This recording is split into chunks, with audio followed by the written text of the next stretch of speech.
Hello, Internet. Gino, that Pinguino Greco here again with another episode of Deep Listens. I am joined, as always, by Billy the Duelist Rothert. Why do you have to bring that up? Is that with an E or an A? I guess it's both, right? Right? I mean, it seems like it hits both of his interests. It does. I both enjoy a, good argument for substance dualism, and right after that, I will happily engage in noble, bloodshed combat with somebody. How do you kill an immaterial soul, though? I guess would be my question. What? You can't kill an immaterial soul.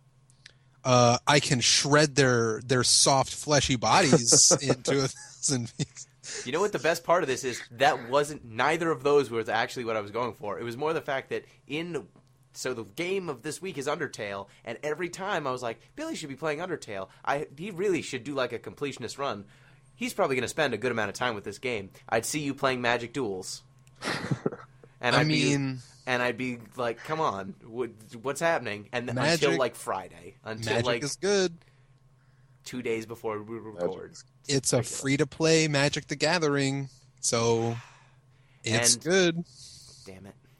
The deep voice that you heard was games professor, not actually a games professor, but PhD candidate, Pete Animal Facts Busby. I was going to say, I was thinking of today's. I thought we'd stick with octopus facts. So I'm using the term brain here rather loosely. It's more of a metaphor. Okay. You know that octopus have brains for each of their 8 tentacles, so they can actually act independently of the rest of the body. Is that true? Yes, it is. And that voice is a special guest for this episode, John Krish. I'm pronouncing your last name right? Yep. Yes. John Krish. He saw that we were doing Undertale. He reached out to us, and I was like, great. Well, I'd be happy to have another person on the podcast discussing this awesome game. So, one question about your animal fact. What happens if one of the tentacles decides that it doesn't like the rest of the tentacles? I don't think it can rebel against the rest of the octopus. I'm pretty sure if it gets torn off, though, it'll wiggle around on its own, And it'll try to eat and just nothing. Yeah, just try to octopus for a while, but it can't do it. What you're saying is that tentacle knows that the end is coming, but it will rage against the dying light? Yep, rage against the dying of the light. Like, say, a Kobe Bryant? The charge of the Octopus Light Brigade. Exactly like a Kobe Bryant. All right, so as I mentioned, Deep Listens, your bi-weekly video game book club. This week we are playing Undertale, or we played Undertale. We got a lot of stuff to cover. If you'd like to reach out to the podcast, you can hit us up on email, thatpinguino@gmail.com. You can hit me up on Twitter @thatpinguino, or you can comment deeplistens.libsyn.com. John actually reached out. Yep. He commented. So you had some comments on Until Dawn. Yeah, we can go through that quickly. I didn't want to completely derail this, but I can go through it really quick. Usually spend a few minutes at the beginning. Yeah. Yep. So they were real quick. Yeah, essentially. On the rails anyway. Essentially, my comment was, Billy, a lot of your complaints about the game seem to be that you don't like teen horror movies, which is fine, but I think that you were having a big issue with it because you were trying to play Until Dawn like a video game, and it's really just like it's a movie that you can walk through. You occasionally get to control slightly. Yeah, like it was like the fixed camera angles that got in the way of finding the collectibles. Like it was the director showing you what he wanted to show you for the scenes. Like you're not supposed to do that. So yeah, I think you're right. I think you raised the criticism against my complaints. Yeah, I think that's where all your frustration came from. Yeah, I can see that. I can see it being reduced to that. I mean, if we want to point to one singular underlying factor, a problem that I had with Until Dawn, it was that I wanted to do video game stuff and it wouldn't let me do video game stuff. I'm the kind of person that when I see a place where the plot would develop, I'll naturally go everywhere except there to make sure I get all the collectibles and make sure I can, talk to every character and get every line of dialogue. I like to execute gameplay with style. I have sometimes restarted games from the beginning because I have not styled the way I wanted to in the game. Well, isn't that what happened with Kingdom Hearts? Didn't you mention that you restarted Kingdom Hearts like 25 hours into the game? Did do a full game restart of Kingdom Hearts because I missed a trinity that disappeared if you missed it. And, you know, I had to...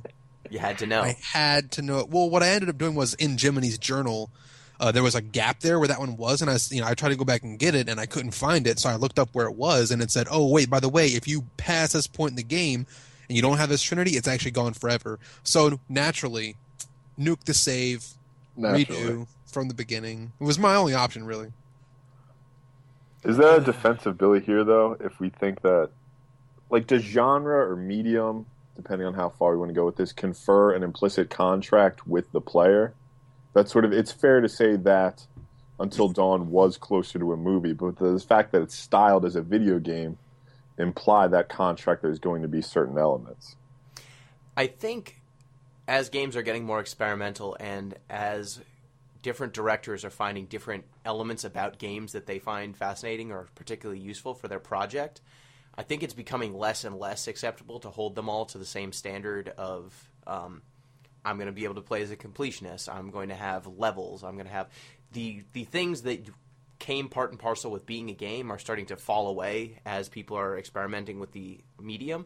And as that's happening, I think it's more fair for people to be a little bit more open-minded about the experience and not necessarily impose these preconceptions on the form and say, if it doesn't meet these rigid play styles or rigid goals, it's not fun, or it's not a game, or it's not. Yeah, so I'll say, as far as Until Dawn goes and the whole visual novel category, I would say maybe these games don't fit into visual novel perfectly, but like the Telltale games are really close to that genre if they don't fit into it perfectly. And I don't have any problem with Telltale games. You know, I played Telltale Walking Dead. I'm playing Wolf Among Us now. Like, both of those are real good. I like them, and I can do the video game stuff that I like to do in those games. But Until Dawn maybe just had one standard deviation too far away from video game for me to do what I wanted to do. You just didn't like the genre. Like, the story didn't pull you. Well, sure, but like, I guess if you had made a game like Until Dawn, but its story content was different, I might have liked it a little better. Because I think it was a mix of two things. One, I don't like when games go full commitment visual. What do you call it? Visual? Not visual novel, but like Cinematic? What's the term? Is it visual novel? Or is it like movie game? Just make up a word, bro. Doesn't matter. I'll let Pete make up all the words. It's his job. You mean a cinematic video game experience? Whatever. That's what I would go. Sure. If it's going to be a more of a visual novel movie video game experience, I'd rather it be closer to like a Telltale game than an Until Dawn kind of game. And also, I don't like teen horror movies because I think they're predictable and stupid. So just those two things. What do you think the difference is between Telltale games and Until Dawn? Like, what is it about the Telltale ones that makes you? I don't see the difference between them. So I'm thinking, references. like, I'm playing Telltale games now. We did Telltale games in this podcast, episode 3 or 4. When I think about a Telltale game, I think about super crisp character development that... Okay, let me just back up a second. I know that I can...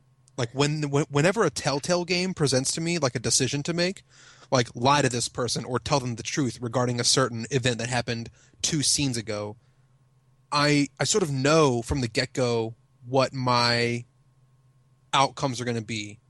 The Telltale games, they do leave a little bit of mystery over what is going to happen if you choose one option over the other, but generally, you can pick your path. In Until Dawn, you couldn't as well. I mean, yeah, I guess you could make some decisions, but the decisions in Until Dawn early in the game actually didn't matter. Well, So, like many of them had zero bearing on the rest of the game.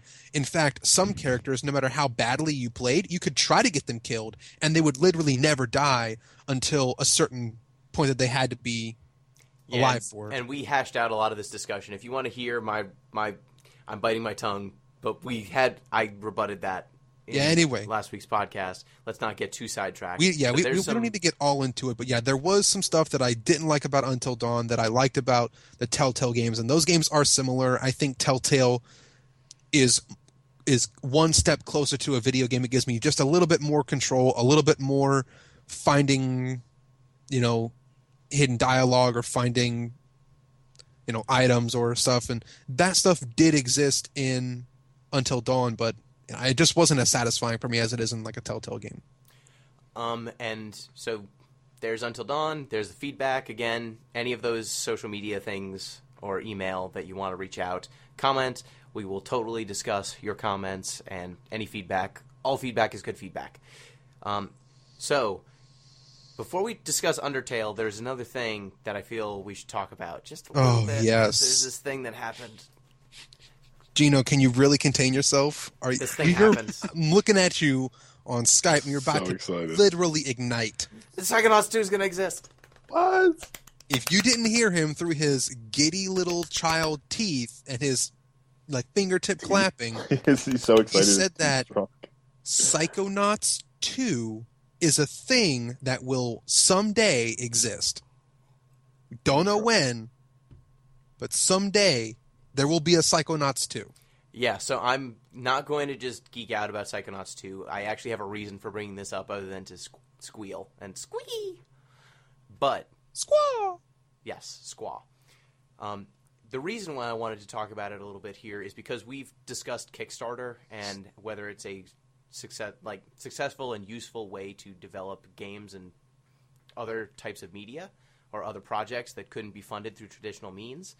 And Psychonauts 2 is actually using a slightly different crowdfunding model than the traditional Kickstarter model, which somehow Kickstarter has already existed for long enough that there are tweaks on that. Spin-offs. So Psychonauts 2 is being crowdfunded through Fig, which is a website that allows users to crowdfund in one of two ways. First is the traditional kind of backer model, which is exactly like you would expect on a Kickstarter. You can donate X amount of dollars, and then with that amount of money, there are reward tiers that you'll be provided based on the amount that you donate. So you've got early tier is something like just get the game. Get a copy of Psychonauts 1 and 2, and then you'll get some codes. And then there's another tier that's like, get the game and the soundtracks. And on and on and on. And you get more stuff. And it tops out at like going on a camping trip with the developers at Double Fine. Then there's another model that they have, which is investors. So accredited or unaccredited investors can actually invest money in the project instead of donating it. So with an investor, if you're an investor and you give your money that way, you get a certain amount of payout for X number of gross revenue generated by the game. So if the game raises this much money through X amount of money through sales, you get some payout, like a dividend payout for every amount of money that it raises. Gino, point of clarification. If you go the investor model, like with a typical Kickstarter, if it doesn't reach its goal, you get your money back or it doesn't take it, whatever. If you go the investor route, is that money sunk in it regardless? I believe the investor model with Fig is like a backer, except you are getting payouts financially, not any rewards. So I believe if it doesn't get funded, your money's not gone. Okay, interesting. But it's a mediated investment process because you're going through Fig. It's not like you have no ownership of the IP. You have no ownership of the company. You have no additional rights. You're buying a portion of the sales, basically. Okay. So the dividends that you get paid out is a factor of how much money you invest and how much the game raises. So they actually have a sliding scale on the website that says if you donate this much money, here is how many copies the game would have to sell for you to get your money back. And beyond this point, you should be making profit. Here's the amount of money the game would have to raise for you to make a profit. And you can kind of judge whether you want to invest or not. But I'm wondering, Pete, do you think that this is kind of a game changer for how this stuff can be done, how games or different products can be kickstarted or crowdfunded? Okay. Because up until now, you're kind of donating and just saying, I hope you do good things with my money. I have a couple concerns in this case. One is, I don't know if it's manipulative isn't the word I want. That's far too negative, but it has sort of a more negative valence, I think, than a typical Kickstarter program, because I think it's preying on maybe a lack of financial savvy amongst the audience they're speaking to. Like, it's very good that they provide those numbers you're suggesting, but I don't know if the people who are looking at these, people who are going to FIG probably don't have enough financial wherewithal, for the most part, to understand whether or not this could potentially be a sound investment. But even putting that aside, that's minor. I see this as sort of taking the Kickstarter model and putting it closer to traditional video game development. Because you have sort of competing interests in this case. Either you're donating, like if you're investing, one, you want a game that you're attracted to, that's sort of for a niche market. But if you ever expect any additional payout, it needs to be more widely relevant. So you're sort of trying to balance these competing interests. And I see it not so much a game changer, but taking Kickstarter and moving it closer to traditional video game development. Yeah, and that's one of my main concerns is there's kind of backers and investors are kind of at odds slightly. Exactly. Because backers are, strictly, backers are getting free copies, DRM free copies of the game. So DRM free means there's no digital rights protection. People can copy their copy of the game and share it, and there's no protection on there to stop people from sharing. So every single person who's backing is getting a free copy that is not going to count towards sales that the investors care about for payout purposes. So if you're looking at this as, if you're an investor coming in and purely saying, I am trying to diversify my portfolio. I have X amount in stocks, I have X amount in bonds, and then I have a FIG investment. If you are looking at it that way, then you're kind of at odds with the backers. Maybe you're investing in games not because you want to see them exist, but because you think that there's a good chance they'll sell well. Yeah. But I feel like this model, the investment model, is actually a little bit more for people who already identify with the game, want to give them the money, but the trinkets that you would get from backing aren't relevant enough for you, and maybe you'd like to see some of your money come back instead. Like maybe a poster or a figurine isn't worth an extra, $100. But if maybe you got back $50, you don't get back all of your investment, but you get back enough so you don't feel like you completely blew that money. I could see that as a useful way.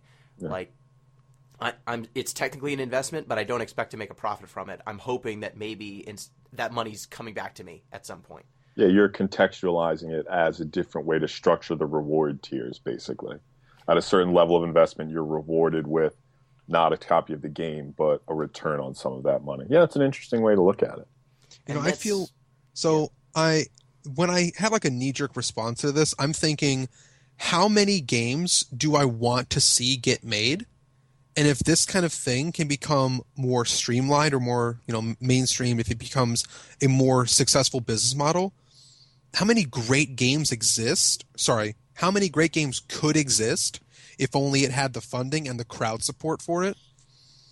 I like this because, sure, maybe it will.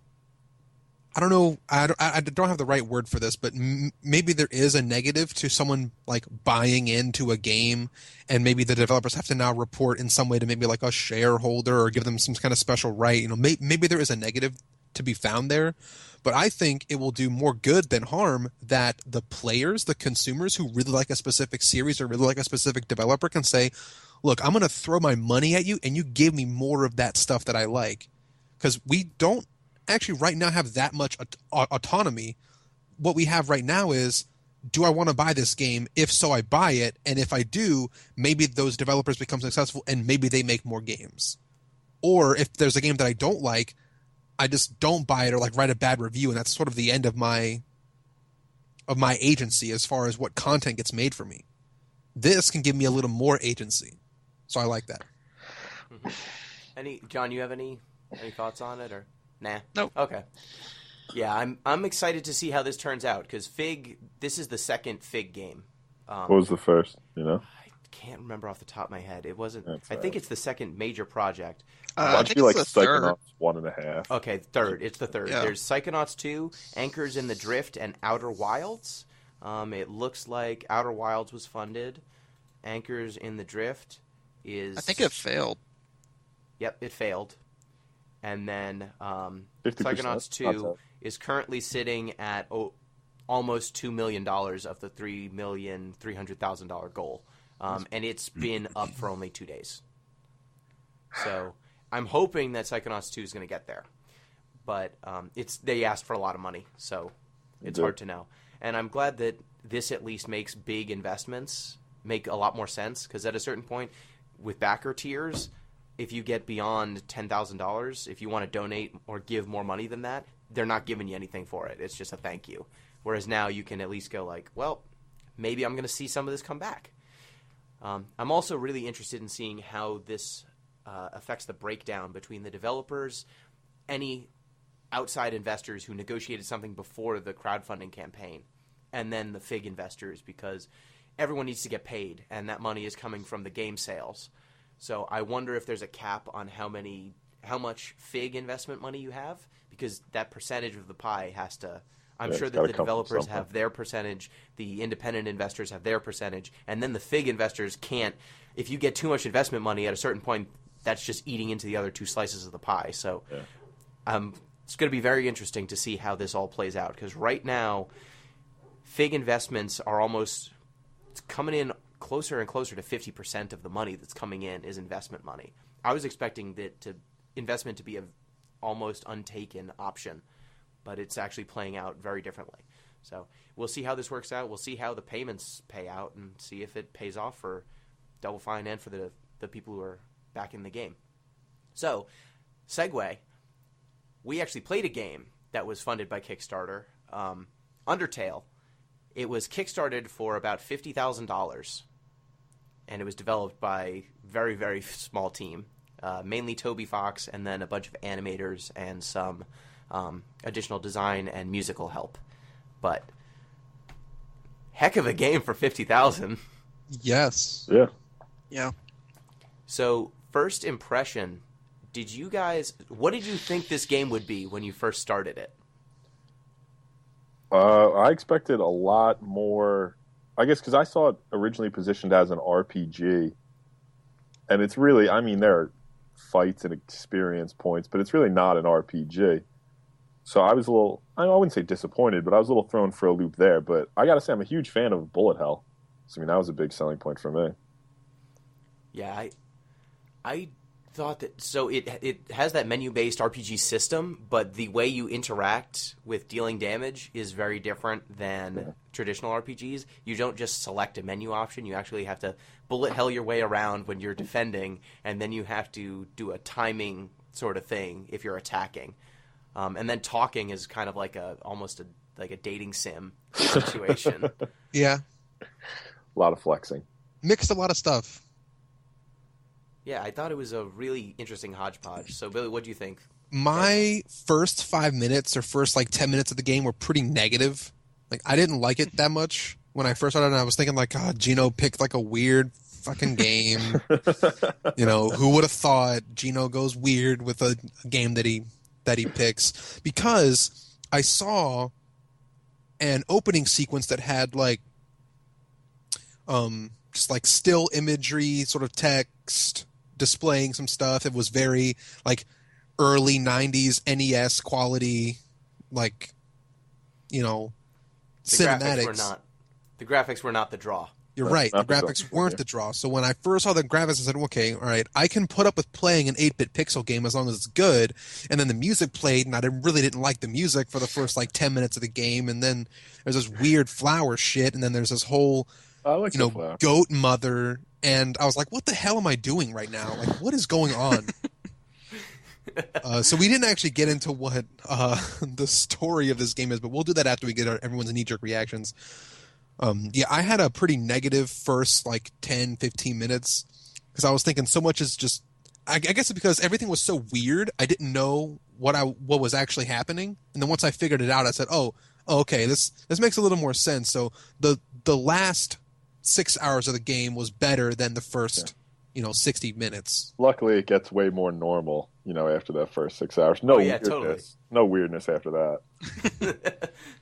It's still weird, but it's a consistent kind of weird, so it becomes You've normal. been desensitized to the weirdness. John, you knew what it was coming in, right? Yeah, I kind of went in expecting essentially like a fan-made Earthbound, which Earthbound actually shares a lot of things with this game. Like, you can't do the mercy stuff in Earthbound, but every time you beat up an enemy, like, the defeat text isn't always just like, you defeated them, like, they ran away scared or stuff like that. I was just expecting kind of like a goofy short RPG, which turned out to be what it was, but I wasn't expecting the other layer that this game has. Yeah, so when I went in first, I had not watched anything about it. I had just seen weird memes and shit on the internet, like occasionally on Twitter or on forums. I'd see just weird nonsense, and it would be Undertale related. I'm like, what is this? I'm going to get spoiled on this just by being on the internet, and it seems like a lot of people like it, so I might as well play this game before the internet ruins it for me. And the first hour or so, or at least when I was in the ruins, I was not sure what was happening. I didn't know if the game was just going to be a bunch of puzzle rooms one after another, and I was not super thrilled. But then once you get out of the ruins, once I got to the boss fight or the last section of the ruins, I was like, okay, this game is doing something that I could not have expected. So the story, if you're listening to this, hopefully you've played Undertale, because we're going to spoil the shit out of this game. Yeah. But the story is the world was once ruled by monsters and humans. Then they went to war. Humans won because Get that awesome. W. What's good? Big win. And then they sent the monsters underground and sealed them away with magics. And so monsters have been living underground for who knows how long, until this little boy falls in. I think it's a boy. I think I'm pretty sure it's designed to be non-gendered. Yeah, they never say. Say "er" throughout the whole thing, which bothered me because it was grammatically incorrect. But Well, it's got a name, Frisk. but that's still non-gendered. Yeah, Frisk is a pretty genderless name. I've never met a Frisk, so maybe it's a guy's name, maybe it's a girl's name. I'm not sure. But little kid falls in a hole and falls into Monsterville, basically, and then the game just kind of starts. You're in a black void, and you meet a talking flower, and it tells you kill or be killed. Like all flowers, though. Flowey. Yeah, And it's Flowey the flower, flower. right? Because it's a flower. Yep. yeah, Flowey the flower, Flowey, okay. It's not all right. not Floey. Yeah, okay. He's not a rapper. He's a flower. So he tells you kind of the basic the bullet hell mechanics. It gives you a weird tutorial, and then you're in a bunch of tutorial puzzles for a while. Mm-hmm. There's a goat lady named Toriel who comes and is kind of a caretaker. And once this game, so I guess like I said, I didn't like the ruins early on because there's not a lot going on in the ruins until you get to Toriel's house. And so first question, what did you guys do when you got up to Toriel's house? Like, did you explore? What did you think was going to happen? So I explored, every single thing that was a interactable object before advancing the story, like I always do. Yeah, I looked around, checked the bedrooms. It seemed like there had been some sort of trauma in her past, right? That seemed fairly obvious, at least from the beginning. But as to the specifics of it doesn't give it away at the beginning, at least. Yeah, I kind of walked around, but I had seen the ruins section before. So I had seen the boss fight with Toriel, and going around her house, I was just like, what is this game about? Maybe I can just sit here for a while and something will happen. If I just sit here for an hour, can I just win the game by let's have a nice life with Toriel? Yeah, that's what I was thinking. I was like, when she said, wait here, I'll be right back. I was like, this seems like the kind of game where if I let this gameplay for like 2 hours, then I just win the game or something. You do. You do? Well, like if you wait there, she does call you, and like the story advances. Okay, but it's not. Oh, it's you don't like win the game. You don't It's like not get like a a new game ending screen, game over screen, but you can leave. But it takes like a long time for her to eventually come back and call you, or Okay. come back. But Okay, it does so happen if you just wait there. If you actually wait, like a good little frisk. I thought if you waited, maybe she'd come back and then you live with her happily ever after, and she's your goat lady. That'd be great. She is a great lady. Yeah. And you just learn about snail facts all the time. Shit, I you should've and done her snail fact. would get along, Pete. Do you know if you turn a snail upside down because it has an open circulatory system, eventually all the blood will pool at the bottom and it'll die? It's horrifying. Thanks. You're welcome. So, for me, the moment the game turned was the Toriel fight. I thought she was going to eat me. I thought it was a Hansel and Gretel situation for a little bit. Yeah. And then when you get to the fight and you realize that she's trying to stop you from getting out of the ruins, did you guys take enough damage to see what happens when you're low life in that fight? She can actually kill you. She can? Yeah, it's possible. Do you have to go out of your way to run into the bullets? You do. So you have to be at a threshold where if you had taken a little bit more damage, she would have stopped the fight and lived for the next turn, and then when she initiates her next attack, take all the damage, It's not hard to do, but you have to you have to try to die. you have to try to die, and then she makes like a horrible facial expression like, "No, I fucking killed him." Like, okay. Cuz the moment so if you take damage, she eventually will start doing attacks that avoid you instead of try to hit you. And I thought that was a moment where I'm like, okay, they're doing something really crazy with this bullet hell stuff. Mm-hmm. Like, it's not just there for you to deal damage and, move around and have this extra gameplay layer, which a lot of RPGs don't have. Usually if you have to play defense at all, it's usually maybe a timing-based thing, like press A before the enemy hits you, or right. Use a spell before they attack, and then you take less damage. This one, you can actually actively avoid the damage if you're good at bullet hell shooters, and the patterns are really dependent on the character you're fighting against. And for her, at a certain point, because she doesn't want to hurt you, her bullets will still fall down, but they'll move to the side as you get close to them. And I'm like, oh, wow, this is a great metaphor for her not being able to bring herself to hurt you. I'm not sure if it was her, but I think it was her. Like, the bullets are like tear shaped. I thought like she's like crying at you, and I don't know. That was Nobstabluk. Yeah, Nobstabluk. Nobstabluk is the the crybaby best monster. character of the whole game. The depressed ghost. Yeah, Nobstabluk was pretty good. You can't kill him. No, he'll let you think you can kill him. Yeah. But then he's like, I'm a ghost, I can't die. It still counts for the genocide run. You have to kill Nobstabluk.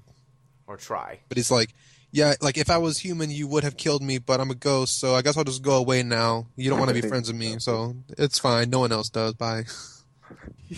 Oh, he's so sad. He cries, and then sometimes he cries, and his tears cry up, and they move, and then he cries himself a little top hat. A different monster, Washua, wonders whether or not tears are sanitary. I love Washua. So did you guys kill Toriel? No. Did any of you?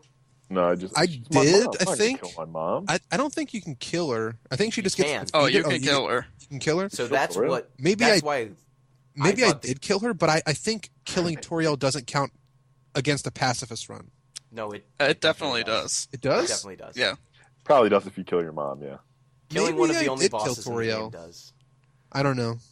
But I killed her because I didn't see another way to advance. I didn't think that sparing multiple times would have done anything. So I thought, oh, I'm going to get her at low life, and then she's going to be like, okay, you're strong enough to go. But the damage jumps really, like, it goes from, like, 30 damage to, like, 60 when you get her to, like, midlife. And then once Right. you get her to a quarter, like, any hit just kills her. And so I thought that, oh, I'll get her really close, and then she'll be like, oh, you're real tough. You can survive out there. and then I would show her that I can be let go. And that's not what happened. She just dies. And I was like, oh, crap. I don't want to kill anyone. Yeah, that happened to me. So I reset the game, and when you spare her then, you go through and Flowey talks to you, and he says, I know that you killed her, and you reset the game because you didn't want her to be dead. I know what you're doing. And I'm like, oh, what the fuck? It is. I don't think I've seen a game do so many innovative things with the idea of sort of save files as multiple timelines, sort of loading across those, and especially having a character that sort of exists abstracted from that timeline. I thought that was probably, of the things I saw in the game, I thought that might have been one of the most innovative. I think we've seen stuff similar to this before in older games. The example that comes to mind, and though it's not save file manipulation, is earlier Metal Gear Solid games like Hideo Kojima would trick the player, or like certain bosses would trick the player essentially into these fourth wall breaking scenarios. One boss made you unplug your controller and plug it in again because your controller wouldn't work, and another boss would make the screen go black with like a input AV symbol in the upper corner. That's the same boss. That's Psycho Mantis. No, that was the end of the game. That was the last. Oh well, no, no. The final boss made fake game over screens. No, these are all Psycho Mantis. No, he'd read your memory card, and then he yeah. But this is another one. If you in the final boss of that game, there are times where it will give you a fake game over screen, and you have to just keep on playing through a little window that shows you not dead, but yeah, that game messes with you hard. So there was another one, a GameCube, Eternal Darkness, where there was a section where it would like go to the save screen without you pressing anything and delete your save, and that was kind of freaky. Yeah, it was an insanity. So that game was all about sanity, and if you lost enough sanity, all of a sudden there'd be more monsters than before, but some of them were fake and stuff like that. But when you got insane enough, there'd be like AV issues, and your game would, like, it'd say input 1, input 2, and it'd be a black screen, like your TV inputs were screwed up. Yeah. This game really messes. So Until Dawn, we were talking about fourth wall breaking and postmodern sort of stuff. Mm-hmm. I think that messing with the very foundation of the medium is even more fourth wall or postmodern than that. Yeah. It definitely Undertale commits to that idea a lot stronger than Until Dawn did. If we think of postmodernism as skepticism about meta-narratives, I think that's the definition we employed at some point. Sort of the idea that there aren't these unifying ideas that we can all sort of rely on. The idea of save files, the structural integrity of the game is the most sacrosanct meta-narrative there is. So in terms of postmodern moves, it's a very strong one. Yeah, the game crashes at one point. Yep. Yeah. I don't... Flowey. That threw me, Flowey, and then you're stuck in a hellscape of loading until you win. If you were playing on multiple monitors, when the game crashes and reboots, on the taskbar, it'll title for Undertale, it starts like doing garbled text, and Flowey Tail. You can it'll be called Flowey Tail instead of Undertale. Flowey was a boss. Flowey's a great argument for plant consciousness too. I just want to throw that out there. All right, next topic. So of all of these, we'll talk a little bit more about, I guess, the meta narratives and stuff like that. So first off, I guess, do we want to talk a bit about the meta narratives or about the characters? Which one do you want to go first? Let's go characters, and we should separate like non-combat characters from bosses from like random encounters. I loved the random encounter enemies. Let's go into random encounter enemies. Who was your favorite? Was it Alex? I had 3. Who was Muscly Horse? Alex. Aaron. Oh, Aaron. Aaron. Right. Yeah. Aaron was one of my 3 favorites. Yep. Aaron was like this jacked up muscle seahorse thing, Yep. or like horse ghost thing. Totally yoked. And if your actions were to flex at Aaron would respond by flexing back, and you can get into this like muscle comparing contest until Aaron just decides to go do something else. And you quote unquote win the fight. You didn't have to kill him. He flexes himself off the screen. Yeah, he just flexes himself flies away. into the stratosphere. Which is great. Another random encounter character that I liked was Lux. Lux is just like an Oculus monster, like a single eye monster. And Lux was pretty self-conscious because he just had this one big eye. So he'd say things like, "Don't pick on me." And if you like hit him once, it would just say, "Lux is watering," like he's crying. Aw. Like if you just like hit him once, it would say, Lux is watering. Aw. Poor looks. I mean, you can kill him if you want. I did. You did? I did not. Okay. Don't pick on him. I related to Lux a lot because Because of your one giant eye. Well, It's a I podcast was they can't super see. young when I got my glasses. I wear glasses and I have a vision condition that makes me wear glasses all the time. Like I almost don't even qualify for like contacts or laser surgery. My vision condition is so different. So I had to have glasses from when I was like less than 2 years old until now, right? And so I can relate to being super young and you feel weird about wearing glasses. You know, I can relate. So I related to Lux. Did you not pick on him? No, I did not pick on Lux. I know, but if you hit in the talk button for looks, you have two options: Yeah, pick you on have and don't don't pick pick on. on. Yeah, you have don't pick on him. And before I knew what this game was about, and I was just like fighting enemies because I thought that's what you do. I like hit him once, and then it's how I learned that he says I'm like watering, or like Lux is watering. And then once I figured out what the game was all about, I started to interact with all the enemies differently. Another, I guess, my third favorite random encounter was Washua. Why don't you talk about Why? Washua? Washua's great. It's Washua like sucks. a rubber. What? Washua's so dumb. He's like a rubber ducky in get a it. I in get a it. It's like a water little bottle. bathtub with I a rubber get it. duck. I know what it is. It's great. Washua's just over here rinsing off a pizza. So for the listeners, what we're talking about here is the random encounters you find as you go throughout the game.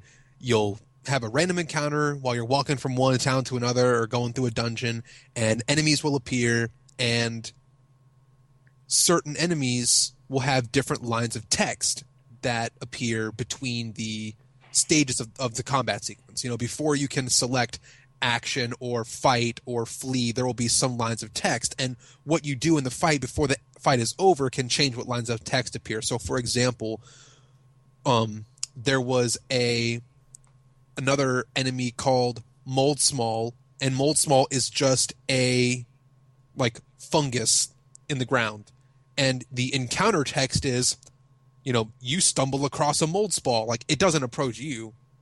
Moldsmal was just there and you happened upon it.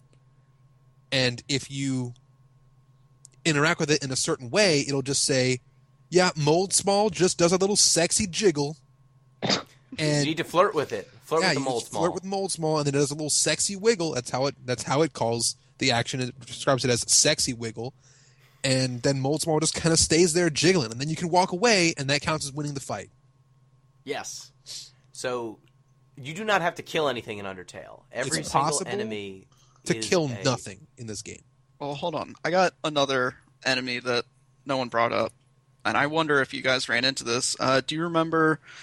I think it's called Shiren. It was like a Yeah. fish lady Yeah. that sung. I So love Shiren. you do the like, you talk to her and you get her to like sing, and you can mercy. But I don't know if you guys did this. If you don't immediately like mercy and you keep talking to her, like it keeps going, and you end up like going on a tour with her and you're a famous like music group and like Sans is your manager and the audience is like throwing money at you.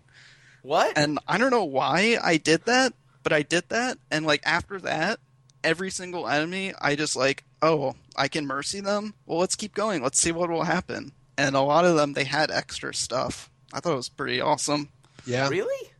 I never knew that about Shiren, but you can do that with a dog. One of the dog. Yeah, lesser dog. Yeah, lesser dog you can pet almost infinitely, and like its head grows. Yeah. Like It, like, its zooms in. neck grows super long. Yeah, its neck. So that dog, the more you pet it, the longer its neck gets. And at a certain point, it gets to the top of the screen, and it says, like, it's in the stratosphere. And if you keep petting it, its neck will loop back around and come down from the top of the screen. And it'll make this giant, weird U-neck. And it's awesome. That was great. I did that. That was one of the times where I kept it going. There was. Yeah. All right. I loved. Oh, go ahead, Pete. Yeah, I'm getting exasperated, so let me get exasperated for a second. This is part of my problem with this game, right? And it's part of my problem with Wes Anderson movies as well. Like What? Where are we going with this? You're about to say. I think it's Wes Anderson. I think that's the Anderson I want. Who's the other Anderson? It's not Paul Thomas. Craven. Oh, Anderson. Never mind. Yeah, not Paul Thomas. Not Paul Thomas. It's Wes Anderson that I want. So this game was so obviously in love with its own narrativity, right? In the same way that Wes Anderson is so in love with being all twee and precious, and it's just overwhelming. I feel the same way about Undertale. It's just so obviously in love with what it's doing that I just found it oppressive. And it's stuff like that, like the dog neck growing and then coming back around, like not forcing, but encouraging the gamer to sit through all these like different attacks to the very end. I just found it oppressive. You didn't like Sunder Airplane? No. Sunderplane? No, I didn't like Sunder. Did you figure out how to beat Sunderplane without killing it? Yes, I did. You have to get close to it, but not too close. See, it's giggle worthy at the beginning, and then I just found it more and more obnoxious the further I went in. Yeah, this game is very internet. Yes. That's a it way is. to put it. It is very. It has memes on memes on memes. Like not just like when I say memes on memes, I mean they take internet jokes. There's an entire section that is like 90% Pomeranian enemies. It's just a lot of dogs making dog faces, and then there's a lot of enemies that look like rage comic faces. Yeah. And there are like a Sunder Airplane is an anime joke. It's an airplane with a wig on that it acts like it doesn't like you, but it secretly likes you. And so you get all of these jokes that are not necessarily within the game world. They don't fit cohesively, except in that the entire game is so internet-y. It's not like there's this, I guess the world building is really different in this game because a lot of the time you're trying to create this cohesive narrative. You're trying to transport people away to this other world where it plays by its own rules. And this game is constantly reminding you of you can see its references. You can see its influences everywhere. And so it can be a little, if you're not in the mood for memes and shit, I can see where you're coming from. I wasn't in the mood for memes and shit. But this fits into the discussion of postmodernism, right? One of the hallmarks of the postmodern is pastiche, which I don't really know exactly what it means. It's basically a fancy word for collage, right? You take all these disparate elements and just sort of smash them together into one whole. And you're seeing that here. It's a game that's sort of slamming together a lot of these cultural references. Yeah, and I'm going to say, for me, there were definitely times where I'm like, oh, come on. Come on, it's a dog. Come on, this guy's got a rage comic face, basically. He's making things that are... His faces look like things you need to screen cap so that you can, put your meme saying on top and saying on the bottom, and then you show that on forums everywhere. Like Burger Pants, that shopkeeper who can sell you glam burgers.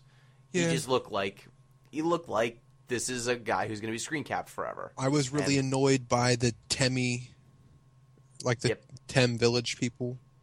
I didn't find Temmie Village. Yeah, I didn't find that either. What? Jake, you're the only one, man. Tell us about Temmie Village. Oh, really? Okay. So, it was right before that room. Okay, so there's a room where there's a walking path, and you gotta like turn on mushrooms to like get to the next, to like Yeah, light up the crystals. next walkway. And if you go what looks like the wrong way, you can start walking on like a little bit of dark path, and then you come to a new mushroom, and it lights up a new path if you turn it on. And then you still got to walk off the screen a little bit, and it takes you to Temmie Village, and there's just like 12 Temmies in a row in like this little town with one shop and a save point and a box, right? And what happens in Temmie Village is you get one of the best armors in the game, and just like some weird other shit happens. You get. Do you get the dog residue there, or you get that from? No. Or you that's You get weird. that get that another from place. the puppy, or whatever. You use the dog residue a lot in Temmie Village. Dude, fuck Temmie Village. I'm so glad I didn't go there. So Temmie Village just has all these weird Temmies, and Really there's stupid bad things. music, and it's supposed to be bad music. And if you talk to the Temmie shopkeeper, you have to listen to its dialogue written in like preteen, overtly hyped about everything leet speak. Oh no. And I mean, it's degenerate how awful it is to read this text, but you have to do it to get the best one of the best armors in the game. So when you send her to college, does her speech get better? No, she just becomes a Tem history expert, which is useless to you. Basically, you send her to college, and then you are allowed to buy the Temmie armor, and the Temmie armor costs like 99999 gold or whatever. But what's actually interesting about this was the more times you died in the game, it kept track of your death count. The more times you died, the more would get discounted, so it would become cheaper. Like if you were like awful at the game and you couldn't win. Why'd you have to send the Temmie to college? It was just one, like there was like 4 things you could buy in the shop. You could buy Tem Flakes, and Tem Flakes at 3 different prices for the same item, which is just dumb.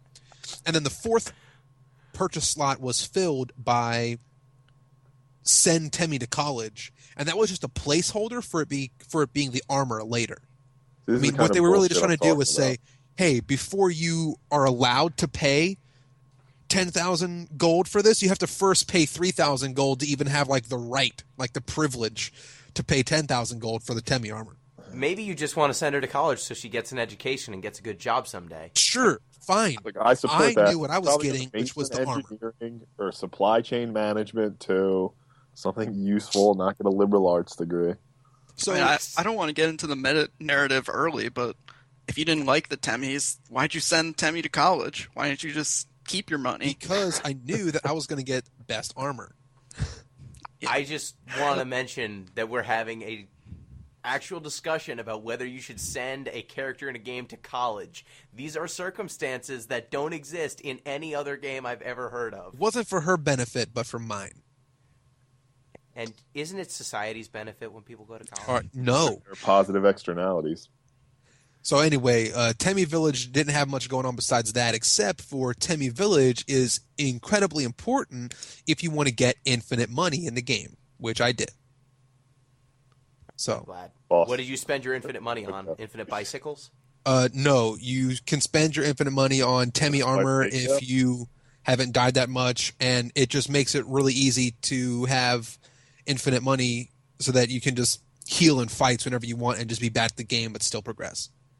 If you get infinite money, does that mean that when you go to Muffet, can you just pay her off? Yeah. Can you just buy stuff from her bake sale? Yeah. did you fight her? Well, you can You have to skip fight her? Muffet earlier in the game too. Like if you find her webs like in the early cavern and you buy like a The ruins, spider yeah. donut and you don't eat it, you keep it in your inventory until the Muffet fight, she'll say, "Oh wait, you bought one of our things. Thanks." And she'll let you pass. You just skip the whole fight. What? Yeah. I ate the donut. Yeah, don't eat the early. donut, keep it in your inventory, Let that be a and lesson for you in life, Gino. If you keep you just pass. tutorial's cake, the Asgore fight is way easier as well. Yes, I figured that out. If you keep the stick, you basically win every encounter with a dog because you just use the stick, and the dog's like happy. It goes and chases the stick, and then the fight's over. What was the dog residue used for? I never figured that one out. All right, so dog residue, if you use it, it fills every other inventory slot with more dog residue. It just duplicates the item. Oh, that's the infinite money. Okay. And no, that's not the infinite money. Sorry, that is one way to get infinite money, but there's a better way to get infinite money, which is if you sell things at the Tem shop, there's like an RNG chance for her to say, I really need this item. I'll pay you more money for it. And then if you say no, she'll raise her price again. And so what you do is you go buy like hot dogs or something or some item from another shopkeeper. You just max your inventory with that. And then by default, she pays you $20 or like 20 gold more for them by default. But then sometimes she'll pay you like 40 or 50 gold more for it like if you make her raise her price on it or something like that. And you just fill your inventory slot, go back and forth once you get, your phone that can have like 2 boxes in it and you can fast travel to places. How long did it take you to beat this game, Billy? 7.5 hours for my first playthrough. Okay. So that's not super long. I think Gina took like, 5? It took me 5 to beat it and then beat it again with a passive run. Same. Yeah, so it took me 5 to maybe, I think if you had compressed down and removed all the bullshit like infinite money and grinding that I did, I probably would have been around 5 as well. Okay. So I guess other fun fact about the dog residue in the hotel, what is the name of that area? It's where you fight Mettaton a bunch. The core. The core. In the hotel in the core, you can slide the dog residue under a door. Like there's someone who's like, oh, just slide what I asked for under the door. And they don't specifically say what they wanted. And so I slid the dog residue under the door, and then they slid 2 dog residue back. That's true, but you're supposed to give something else. I didn't know but it doubles your dog residues. Yeah, it does. That's pretty good. You're right. I was desperate in a fight once, and I started using dog residue because I had nothing else to do. It fills up your inventory. I randomly got like a dog pie, and I got to eat it. Dog it was a healing salad. item. Yeah. Yeah, and it's I ate called it. dog salad. And that's awesome. It does heal you. So, for as meta as much as you found the environment oppressive, Pete, did you find this game humorous? At least, were you laughing? I was. There were moments I laughed, but my level, like my sadness to laughter ratio, was very much on the sadness. I shouldn't say sadness. My frustration to laughter ratio was very much on the frustration end of it. But there were genuinely funny moments, yes. Okay, so let's take a quick break. When we come back, we can talk about some of the Pete's main characters. I'm just going to vent for 50 minutes. And some of his frustrations. And then I want to hit some heavier topics about the game. Some of the meta-narrative stuff, some of the fourth wall breaking. And then just a little bit about the morality system in the game and about what this game's trying to say about the world. Yeah, so we'll be back in a bit. Peace.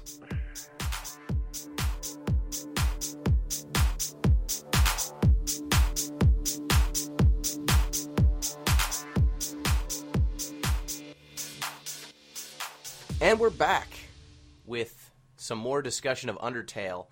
And so we discussed a bunch of the regular characters you can run into. My favorite was probably Sunderplane's pretty good. I didn't say my favorite. Actually, the Mold Small, that when you flirt with it, it's actually really virginal and doesn't like being flirted with, and you have to not hug it. There's an option to not hug it. No, that's Mold Smug. Mold Smug. Yeah. There's Mold Small, which is like child version, and then there's like Mold Smug, which is adolescent, like teen version. Yeah, and it won't flirt back at you, and it finds that creepy. And so you need to not hug it, and then it appreciates your understanding of its boundaries. And if you do hug it, it's mold, so you get slowed down by its slimy exterior, which is pretty great. So the bosses, which was your favorite of the main characters? Mettaton EX. Dance mode? Yeah.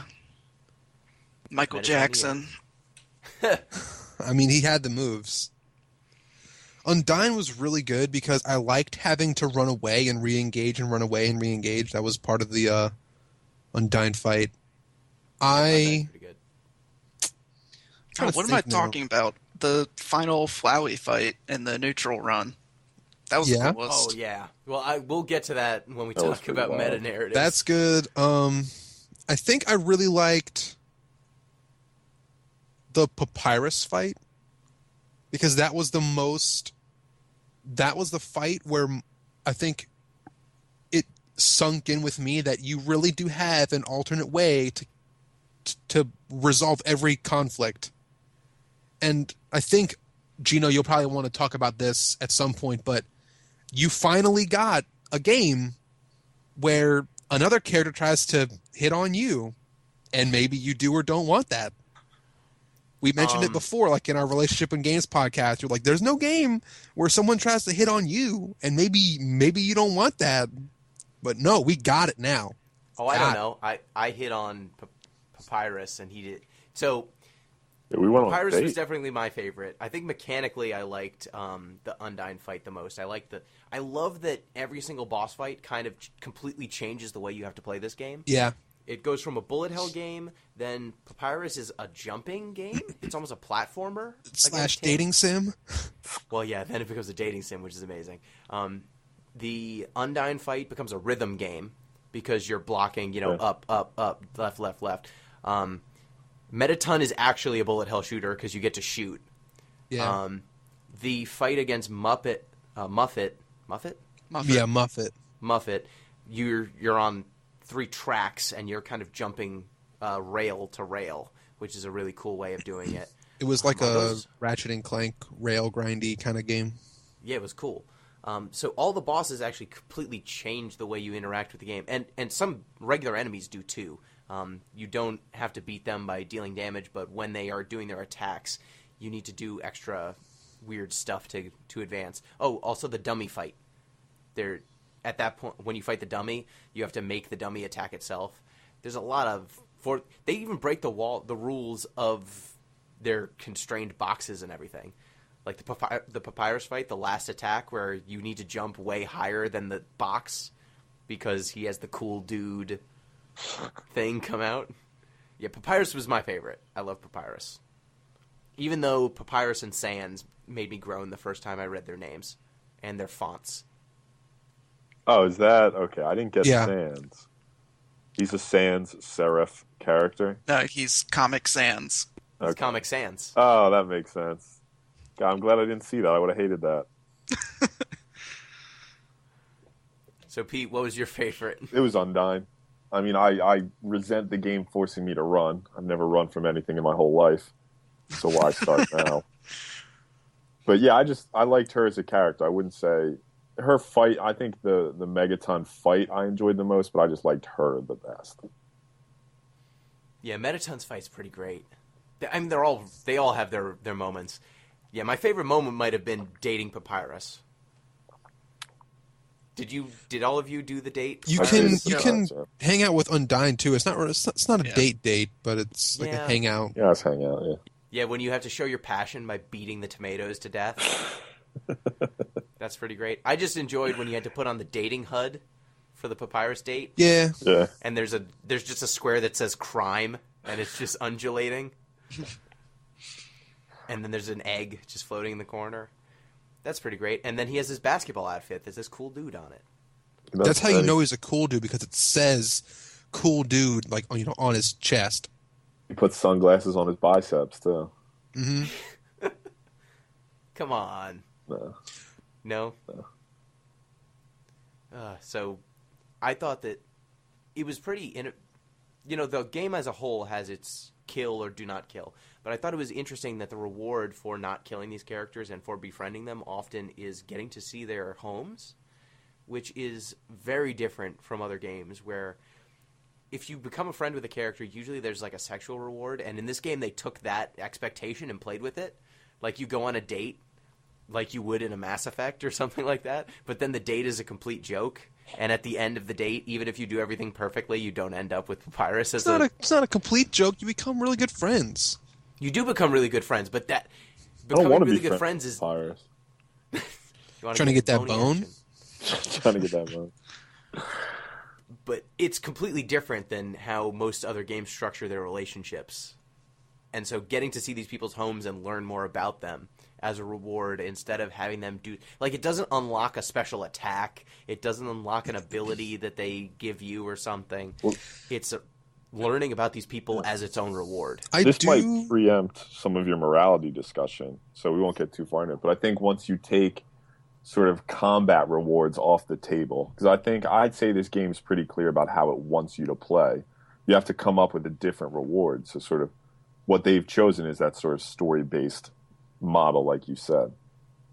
Yeah, and I guess this is a good way to segue into the morality discussion. Well, So, real quick, I guess Okay. that I had one tiny complaint, which was when I heard RPG, and I guess Pete had a similar complaint, how some things that I'm expecting from an RPG didn't happen.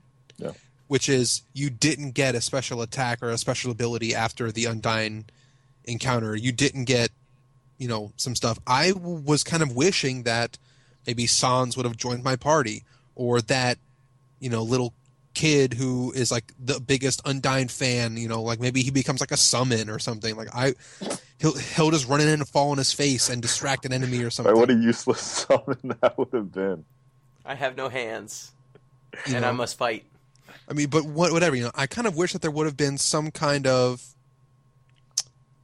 You wish know- those conventions were not rejected? I don't think they And were were embraced. rejected. I think they just chose to go a different way, and that's fine if you're trying to do something different. But there were some parts of the RPG convention that I like, and I said, okay, fine. They're not doing that. It's okay, but I like those, so I'm a little bit sad that they weren't there.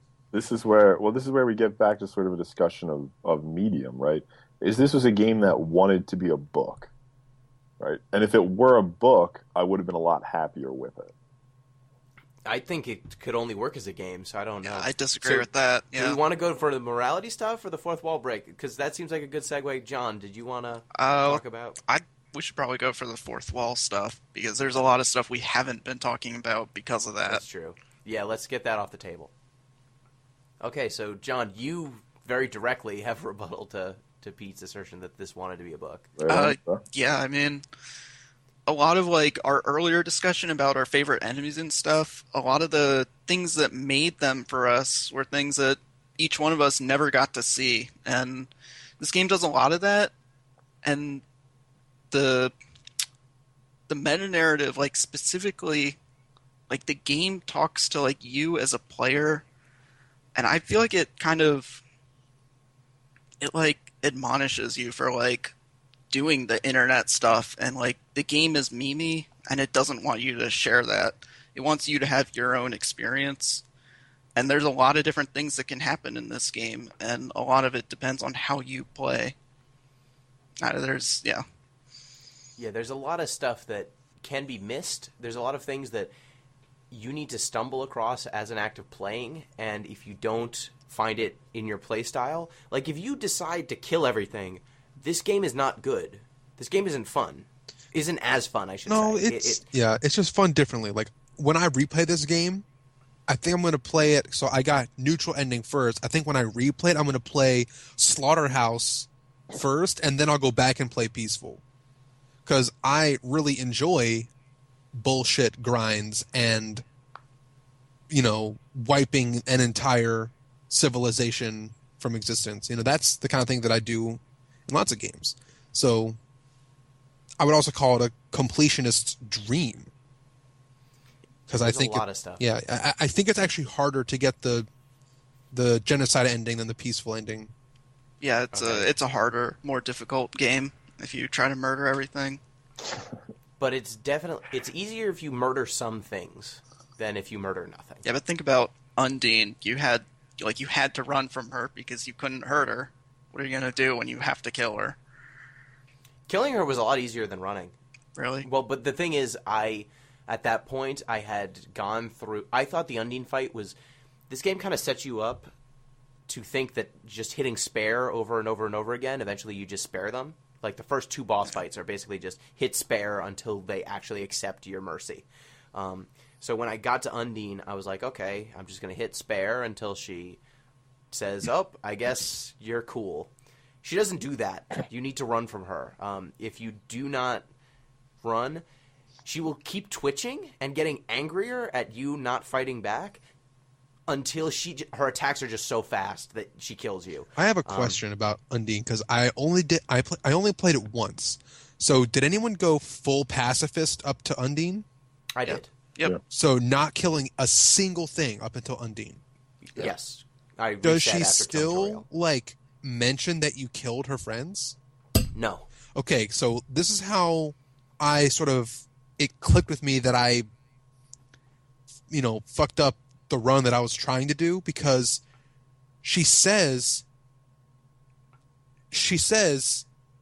think about all the people you killed, think about Doggo. And I'm like, wait, Doggo? Oh yeah, I did kill that guy. I mean, I didn't really want to kill any bosses, so but I guess I actually did kill Doggo, and I think she'll name every boss before her if you kill them all. Like, I think she'll like name them or name some of them.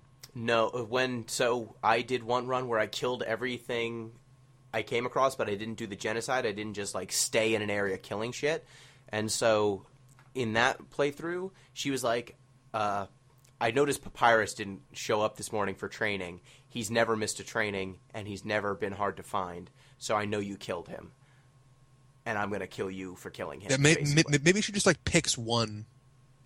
Yeah, Picks well, one of you them. only killed one thing. Yeah, so I really only killed one, so Doggo was the only one she had to like lament about, which seems like a weird connection. Like, why, Doggo was kind of minor as far as the bosses go, but So this is what I think is what makes this game different and how it can't be a book. All these little things that each of us see, it kind of makes you think about how you are affecting these characters. Like, there was a moment in the core, Alphys is like directing you where to go, and he's like, okay, go right up here. And I wanted to explore a little bit, so I went straight. And then he called me and he's like, oh, you don't trust me? Oh, I guess. Oh. And so, like, after that, like, I don't like Alphys, but I kind of felt bad. So I started following his directions, and I know that's kind he of also direction. fucked up a couple times. Yeah. Her. That's kind of what the game is. It's like all these little things that make it your own. And I think doing the, like, internet meme thing kind of ruins that. Like, knowing it's there makes you appreciate that you only saw this certain part. Like, I wouldn't go back and murder Toriel just to see what happened, because I don't want to kill Toriel. She's a nice person. Yeah, and that's where I wanted to get the morality Well, question. let me go make ahead. one more comment about sort of this book idea. So my response would be, I feel like we've selected moments that draw the reader, not reader, now I'm using my own metaphor, that draw the player in, right? But I feel like we've cherry-picked these particular moments, right? And I recognize the importance of them. I appreciate those moments where the game does bring the player in that way. But I think the game becomes so focused on making its jokes and on telling this admittedly very complex, very layered story that becomes the focus. I'm not suggesting it should have been a book. I'm not suggesting it would have been better as a book. I'm saying it wants to be a book. It wants to present such a layered story, and it wants to make all these little quips and points and jokes and references that it becomes too much. It's burdensome at this point. But Now, like, I would say some of the texture in that comes out. So you only played it once, right, Pete? Yeah.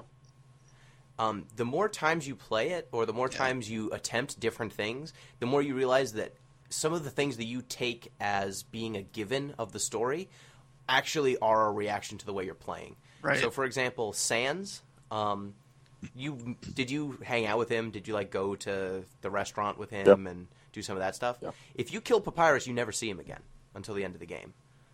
All those conversations go away. If you do the genocide route, you don't talk to any other characters except for the bosses they won't be there. Flowey will change his dialogue depending on how you're approaching the game.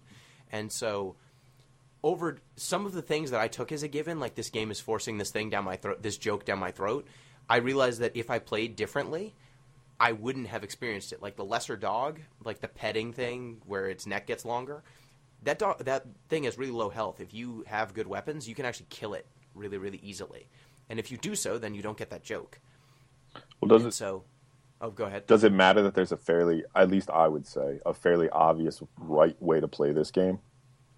And that's where the morality thing comes right. in. So circling back anyway. My question, a lot of times in games when there's a morality system or a choice system, it is usually amoral or deferential to your playstyle.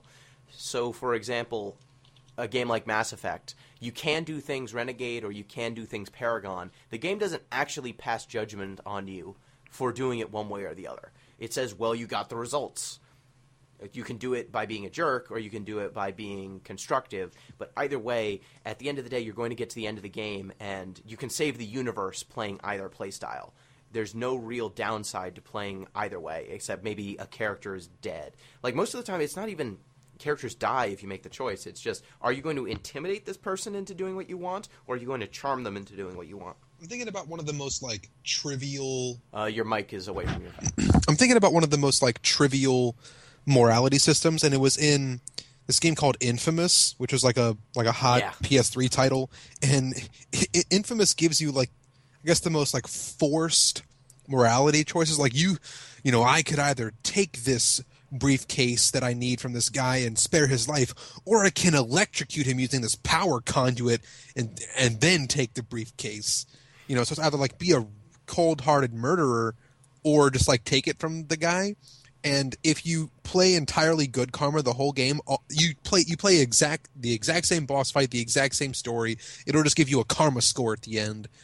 You know, and that's the kind of karma system that I think is kind of a cheap gimmick as opposed to adding a layer of depth. This is not a cheap gimmick. This is adding depth. And a lot of times mechanics in games are not set up to take advantage of possibility space. So possibility space, what I say is literally if something can be done in the game. So in GTA, the game sets you up, depending on which GTA game you're playing, think like GTA 4, you're supposed to be a criminal who is repenting, who is trying to move on from criminality. They're trying to get straight. But there's a possibility space that between your different missions, you're just killing dozens of people and stealing cars and blowing money. And that character who's killing all the people when you're controlling them is supposed to be the same character as the ones in the cutscenes. And so you get this... The game does not judge you for your... murderous rampages, your morally dubious acts. It still treats you as though you are this character who's trying to get it straight. Undertale is one of the only games I've ever seen that presents you with this possibility space of killing everything or not killing or not killing anything or playing anywhere in between. And it actually takes a moral stance on whether you should be doing what you're doing. It doesn't just say, you can kill everything, enjoy. If you kill everyone, the game is very different. And if you kill tons of people just to grind levels or grind like you would in a traditional RPG, the game locks you out at a certain point. If you beat the game that way, at playing genocide, you eventually destroy the world, and the game, you can't restart it. You have to wait 10 minutes to even reset the game, and then every time you reset it, you can never get the good ending again. Well, you can get the good ending, but it's tainted. It's changed. Yeah. Like really? I don't... Wait. There's like a whole other story that's going on in the genocide run. Essentially, in the pacifist one, you find out that the character you are playing as is Frisk, but everyone calls you like your name that you put in at the beginning of the game. That name is the first human who fell. In the genocide run, you as a player are channeling the first human into Frisk's body, and he's murdering everyone. At the end of the game, the first human wants your soul. Like, as a player, you sell him your soul, and he lets you reset the game. So you think it's reset, and then you play through it. Some characters will comment, but at the very end, when you're getting your normal pacifist ending, like Frisk like wakes up, and it's really the first human like living in him, and it's implied that he goes and murders everyone again. So the game, the ultimate ending, if you indulge and kill and use that mechanic, is ending the world. It is saying, if you were to play this way, if you're the type of person who kills just to see levels go up, or commits this violence on these characters who have personalities, who have wants and needs, and you say, no, I want to play this like a game. I'm just going to level up and I'm going to kill these things because I can, because I want to see what happens. This game says, nah, son, if you're going to play that way, this game is going to, not only do it takes that, it reads your intent, and it says, well, if you're going to destroy everything, the only reason you could want to do this is because you don't care about this world, you don't care about these people, you just want to see it end, you want to see it burn. And so at the end, you're given a choice like destroy the world or not destroy the world, after you've defeated the final boss and you've killed everyone. And regardless of what choice you pick, the world gets ended, quote unquote. And then you can't restart the game until you sell your soul. So what you're saying is, to reset. I need to play on pacifist mode first. Yes. Because if I play on genocide mode, the ending will actually forever, irrevocably change all future endings. Yep. Yes. Okay, I both love that and kind of hate that, because if I was going to do my completionist sort of, I want to experience everything, having something locked out of a game experience, and that also transcends like uninstalling and reinstalling the game, if you get locked out like forever, then I am so off board. Like, I am not. Isn't that like a really cool, unique experience? Yes, though? it is cool and unique, but the completionist side of me, which is such a raging. He doesn't care. Like, he just wants to do all the things. Like, I want to be able to experience all the things, and I'm willing to do whatever it takes. But if you say this game is specifically telling you like that is wrong, you are murdering these people for your amusement. Oh, okay. Like, if it gives me a clue, then fine. I can kind of get behind that.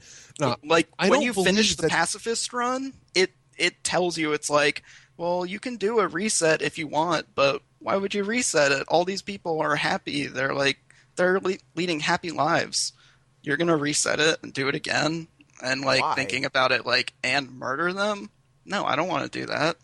And Sans actually, depending on how you're playing the game, he can act like a Grim Reaper. Like he's keeping track of everything that's happening, and it's clear that if you mess up bad enough, he's gonna be he seems like a rough dude, actually, secretly. And if you start a genocide run and you leave the ruins on a genocide run, he will tell you if you keep down the path you're going, you're going to have a bad time. Okay. So I guess let me just restate, like, just so I can make my beliefs on this very clear. I like there being multiple endings and multiple ways to play. I'm all about that. I'm all about replaying a game multiple times to see it. But okay, first I need to actually make sure that this is actually true. Like, there's no way you can like reset yourself in the game. Like, I can't like delete all my Steam content, delete all my whatever. That you need to do. You need to edit files. Yeah, you can do that. Okay. Like get cloud saves and stuff. P.S. I did edit the game files after I beat it the first time, just kind of mess around. It's actually really easy to edit. It's like a WordPad doc with just like lines of numbers, and you just change them to whatever you want, and you can mod your health and mod your money and mod your anything. So I just kind of messed around with those a little bit in some extra time I had after I finished my first game, which was just fun. But what I mean to say is, I don't like the possibility of a game saying, no, you can't do this option anymore ever, because we, the developers, don't like a decision that you made. But that is what I am saying is so interesting. This is actually a game that says this is a moral stance we are taking. We are saying that if you are going to play this way, just to do it because you can. No, actually think about what you're doing. We're going to tell you if you're playing in a way that we find despicable, and you're going to hear about it. This is going to be... At the same time, I don't like it, but I also respect it a lot. Yeah, I Pete, think you have any? I think this is hold on. This is what I was saying about how this the game couldn't be done in a movie or a book. Like, you watch a movie and it's over. It's not going to change the next 10 times you watch it. And if they put out a movie that was if there was a movie of the pacifist run and they then put out a movie of the genocide run, you're not going to not watch that movie. Yeah, and it knows that you watched both, and it's like, why would you do both of these? It can't be. It's unique. I agree that it's unique. I agree that it's interesting, right? Even innovative. I don't see the positive valence here, though, that you guys are potentially seeing. I have a problem with, sort of along Billy's lines, but not so much. I have a problem with a medium directing the response it wants an individual to take towards it. If you think about other mediums, other types of, we'll just say entertainment, even though it's a sort of derivative word, but other types of entertainment don't mandate a certain response to themselves.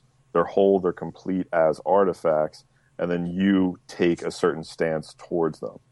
I have a problem with a game shutting down that possibility, saying, no, here's the stance you're going to take towards this object. It doesn't mandate it. It gives you a possibility space to reject it, and then it says, yo, you're taking a shitty option. Yeah, it's a false possibility. The very fact that you're necessarily excluded from so many parts of the game precludes that as even a possibility. There's one stance to take towards this object, and that's a pacifist stance. Well, you can take an active stance. If you're cool with the world just being destroyed and not playing it anymore, that is a totally valid approach to the game. No, see, just the way you described it, right? The negative outcomes of doing that indicate it's an invalid approach. You can't do it.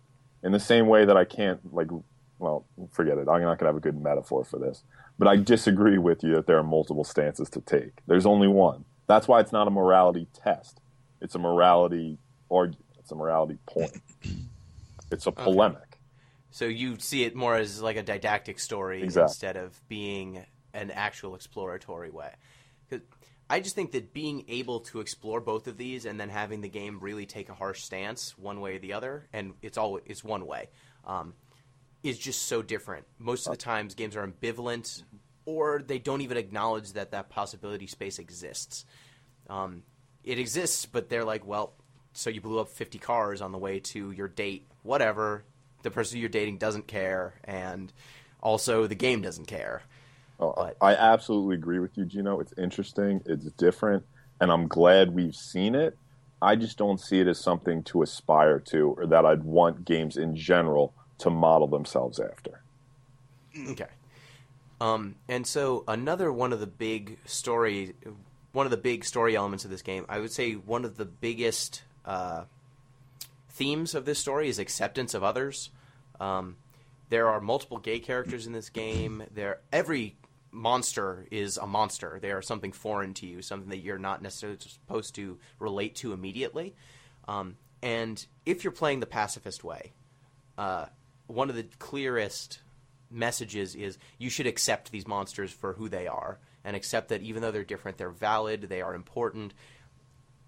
You should spare them because they mean something to someone, and they should mean something to you. However, all of these monsters are very internet-y, and they're very anime-focused. They have very specific tropes that they're playing off of. And I wonder, so if this was a game, if you could say one of the large messages of this game is to accept others and to appreciate them and their value and their uniqueness, what does it say that almost all of these characters seem to be specifically, they are almost audience surrogates. A lot of them are very, like Dr. Aphis specifically. She is anime obsessed. super duper self-conscious. She feels like she's got imposter syndrome going on with all of her creations. She doesn't believe she belongs. She's got a crush on this cool fish lady that she can't really express. She can't bring herself to express. She seems like an audience surrogate, especially with how anime stuff is so focused and central there. And if you're assuming that the audience are people who like anime and like a lot of these things, and you're saying, oh, you need to accept others, you need to accept people who aren't like yourself, but all the examples are actually examples of yourself, then is the story of this game really, I need to accept myself. I need to learn to appreciate myself and my own likes and not be ashamed of it, instead of saying, I need to actually accept other people. So It's weird. I had some really strong, relatable moments. I really did appreciate the inclusivity of the relationships that were depicted in this game. Right, we did have, multiple same-sex relationship story arcs. There was that sort of like semi-boss fight with the two guards where you can talk one of their shirts off, and then the other one gets all hot and bothered, and it's like, hey, bro, like, you want to like chill sometime? I just really like hanging out with you. And then other guy's like, we could get some ice cream or something one time, bro. And so, I appreciated that. I appreciated that being a thing. There was the professor and Undyne relationship. I don't know if we should classify the player character as gender or not. I think I don't know what Frisk. I think Frisk is supposed to be like a secret you don't really know, but I think the character should be presented as a non-gendered character because it's like a child, like a younger child, and had like kind of like shoulder length ish hair and too young to have any physical features that would denote male or female, except maybe hair length, and at that hair length it was right in between boy and girl. There was no way to determine. I can't think of any like heterosexual relationships that weren't like, except for like the king and queen, I guess. But were there Toriel and Sans seem to be dating? Toriel and Sans? If they're not dating, yeah. Yeah, Toriel I guess they were like friends.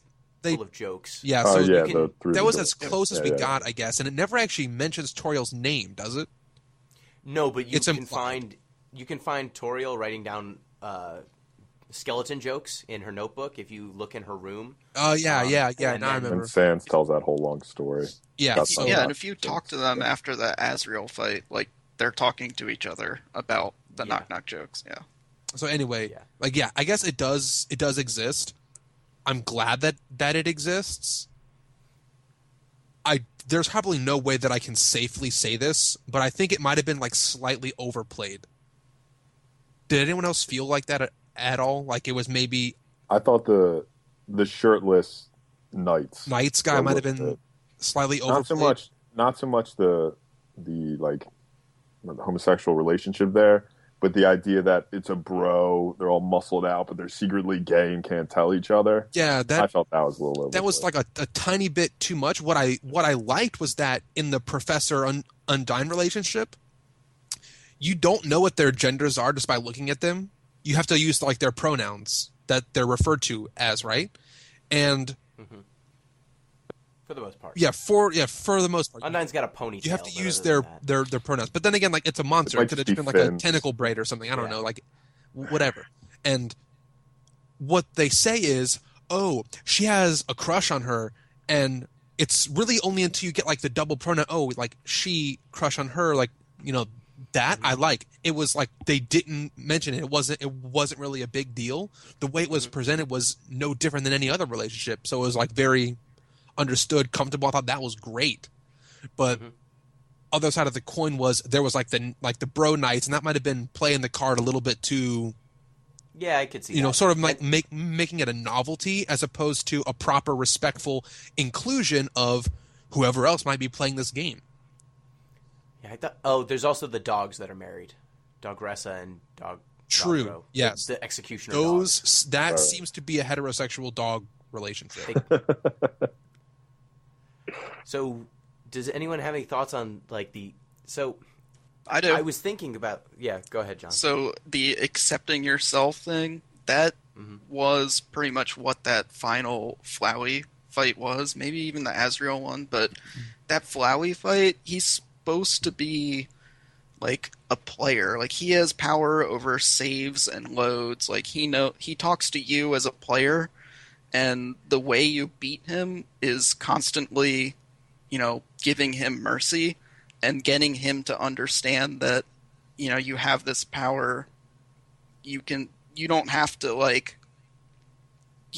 mess with people. And by the end, he's like, why do you keep doing this? Why do you keep doing this? And he finally accepts, he ends up accepting himself, I feel like, by the end. And that's what that fight was. So my ending for him was I had to beat him in his Flowey EX mode or whatever. I had to Photoshop. Yeah, I had to beat that mode, and then he was withered on the ground, and I had to spare him 15 times. Yeah, and he ended with saying I just don't understand why you did this, and he kind of leaves. And then he tells you how to get a better ending. Yeah, but that's sort of, I took that as being almost like a, how do you even say it? Like a fifth wall break.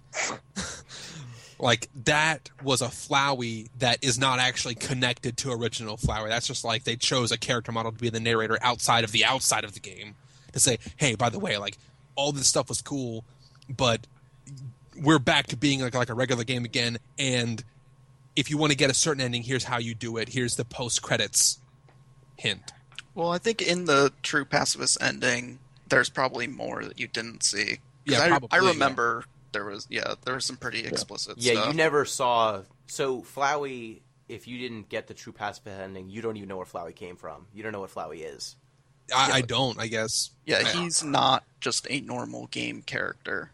He's definitely something that's out of the game.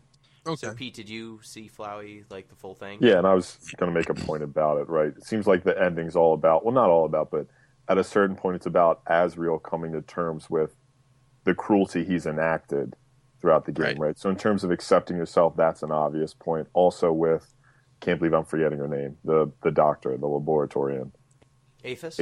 Aphis. I forget. It's all about her. There's also a moment where she has to come to terms with how she sort of melted together a whole bunch of different monsters, and she's like, no, I need to do this, I need to send them back home. So in terms of, Gina, you're drawing a nice sort of connection between the overall structure of the game and these individual story moments just lend greater credence to that as a theme. Yeah, and Aphis definitely also accepting her feelings for Undyne. Metaton realizing that he doesn't necessarily need to be a hero to all the humans. As long as he's a hero to someone, that's good enough for him. Undyne kind of accepting her relationships for Dr. Aphis, and it's pretty good when she burns down her house. But as much as I wanted this game to be about accepting everyone, it seemed like because everyone in this context were all super anime tropey, a lot of them. Though Papyrus, I think, is outside of that. But Undyne is very much the hyper-passionate... who's the character from Naruto? Who's Rock Lee? The one who's super passionate and passion's going to overcome everything. Undyne is that to 11. I love Rock Lee. Level 11. Yeah, so you're punching tomatoes to make tomato sauce, and you're burning. Turn the heat higher. In my one-man, diatribe, it's not really a diatribe, but in my one-man diatribe against Kickstarter, though, do you think part of the reason they're all sort of within this cohesive umbrella is because it's marketed to that specific Kickstarter audience?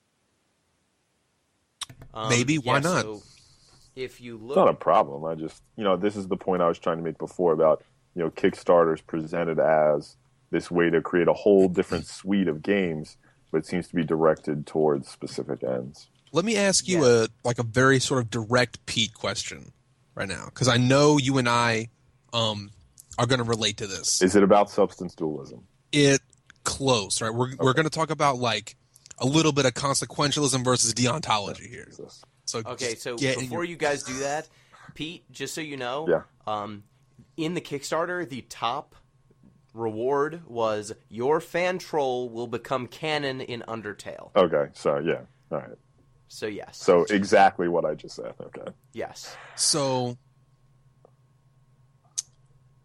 let's think about if we're going to jump back to the Kickstarter thing for a second, and we really should be wrapping up kind of soonish, but this should be like a very short, maybe like 2 back and forth dialogue between Pete and I. So we're going to jump back to this Kickstarter and say, let's say Kickstarter is aiming to get a game off the ground, and it's going to use the people that support it to make that happen, right? So you've got a demographic, demographic A and demographic B, 2 different worlds where these both things occur.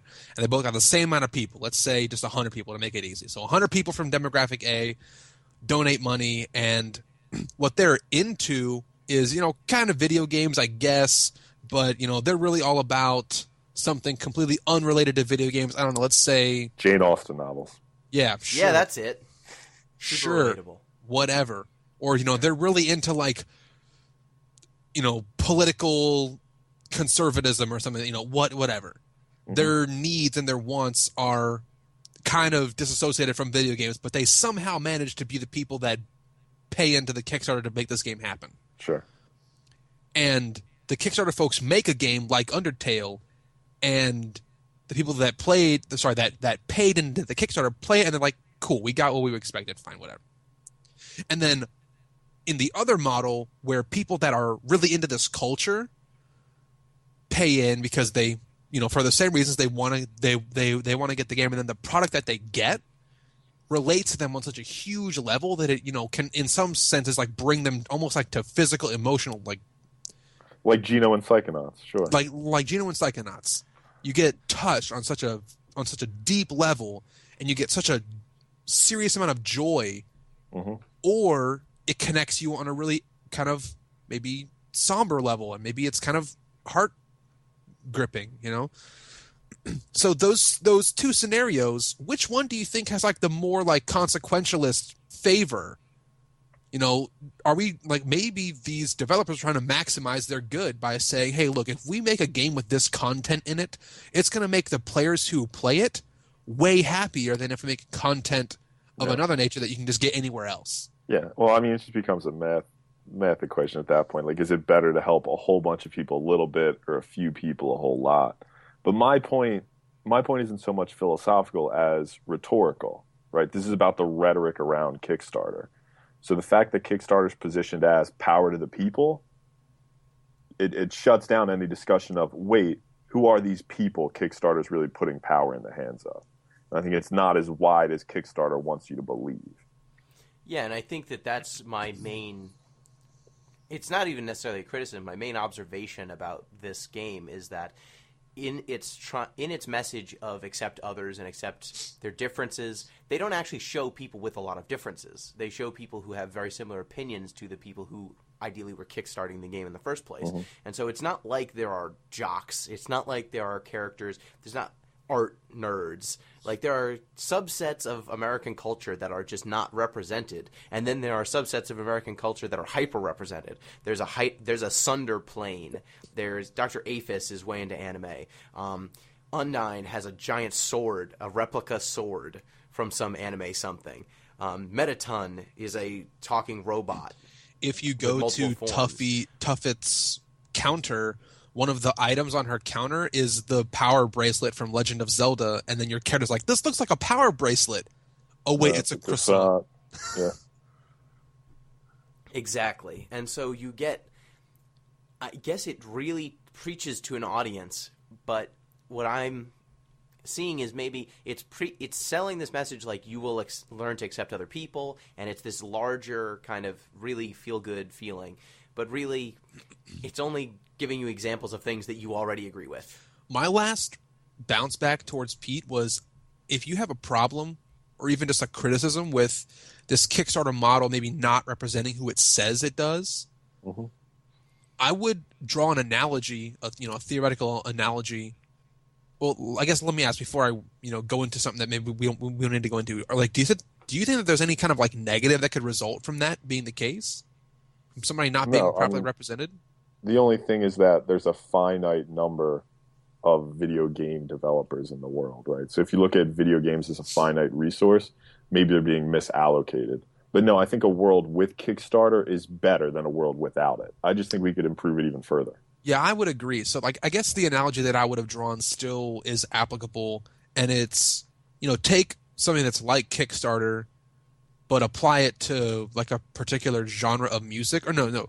I think the way the analogy would fit better is if it was applied to all music making, but then like one genre in particular excelled way more from it. Mm-hmm. Right? The other genres don't suffer because of that. It just so happened that one genre took way more advantage of it than the other. Like, let's say like country music or something had some Kickstarter equivalent, and now everyone who likes country music is super happy because they have this wealth now of people that are developing the same stuff with Kickstarter style funding. I'm just throwing weird analogies out there, but that makes one genre do really well and doesn't actually hurt the others. I think Kickstarter... that's happening for indie games right now. Yeah, I think that's happening for indie games. Like, AAA games are still going to be doing AAA game stuff. They're not going to be, starving because they can't get their AAA games off the assembly line. But now indie games just got better. Or they were more able to get funded. Yeah, like they're more enabled. They can be more niche. Like, this game is hyper niche. Yeah, it is. And so that is I guess that's what my observation is coming from, is that it's so hyper niche and is speaking to such a specific audience that's not necessarily a bad thing, but it's the kind of thing that could not have existed, I think, if Kickstarter wasn't there. I'd agree. Like, maybe Toby Fox would have done this by himself as a fan project, but I think the world's a little bit better since he got the money to do this for not for free. Yeah. I think this game is excellent. I think it does a lot of really creative things, really unique things. It does new stuff. It's got a lot of lessons. I just think that, like Billy said at the beginning of this, if I ever make a game, this is probably one I'm going to draw a lot of inspiration from. I mean, it's hard to actually say that a game does new stuff, and it was, Pete kind of giggled at when I said it does new stuff, but then again, I thought about it a second time, I was like, wait, this game actually does some things that are almost unseen before. And it's hard. Video games are not an old medium. We think, like, because we're becoming young adults and stuff, that, it's been there our entire lives, but wait. I'm an adult-ass adult. Yeah, like, video games are, like, 25 years old, like, 30 years old. Longer than that. Yeah, but I mean, like, video games as we know it now. I'm talking get past, like, Pong and Pac-Man and stuff. I mean, like, video games... So you're saying like Nintendo NES, like or console, NES forward, like console storytelling is probably 25, 30 years old at max, but that's infantile. That's barely a newborn compared to books and stories and theater. The fact that something new is happening is kind of cool. Significant. It's significant. Yeah, so just a thing I wanted to ask. Did you guys figure out what all the other weapons and armor were from? Yeah. Where those came from? Yeah. Do you know? Yeah. Those are children. The other children who fell down. Those are their clothes and weapons. There was like 4 sets, I think. 4 or 5. And at the very end of the game, Flowey, all of his attacks are based on those items and weapons that you found. So, like, the first one is a knife, and the first weapon you find is a toy knife. Oh, yeah, right. The second one is, I think, hands. Tough gloves. It's just hands that spin around, and those are the gloves. And then there's ballet shoes that try to step on you. An apron. And a frying pan. Oh, no, it's a frying pan throwing What are the words? Eggs. The words of the book. You can glasses buy a book and the notebook. Yeah. And then there's the toy gun and the there's cowboy hat. Yeah. So I thought that was really... Yeah, that's pretty When cool. I realized that was where those came from, that also There's like layers brought to everything this shit. together. That these other characters are helping you out, and they were helping you the whole time and you didn't even realize it. And that's why these things are all discarded. Like, it really impacted me when I noticed that I was capable of killing all of these monsters with what were necessarily children's toys. like you're wrecking adults, you're wrecking an entire civilization with like an empty gun that can't shoot and a toy knife, and you can kill these characters who are capable of incredible magic. And I thought that was impactful. So that was my last observation. Billy, last thing. Well, so if I'm going to get a last thing, I have to stay true to myself and talk a little bit about how much fun I had with completing things.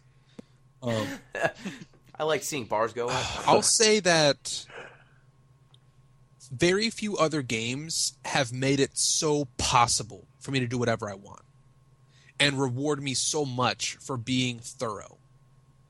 I don't know how much you guys clicked on random pixels Everything. in this game, but almost everything talks back to you. And I love that. I mean, you can just walk around and just like be like mashing the interact button, and a surprisingly non-zero amount of time, something will happen. There was one time where you are approaching a building and Sans is there, and there's a little sign that says go to the right and you'll find a little secret shop, and you can do that, right?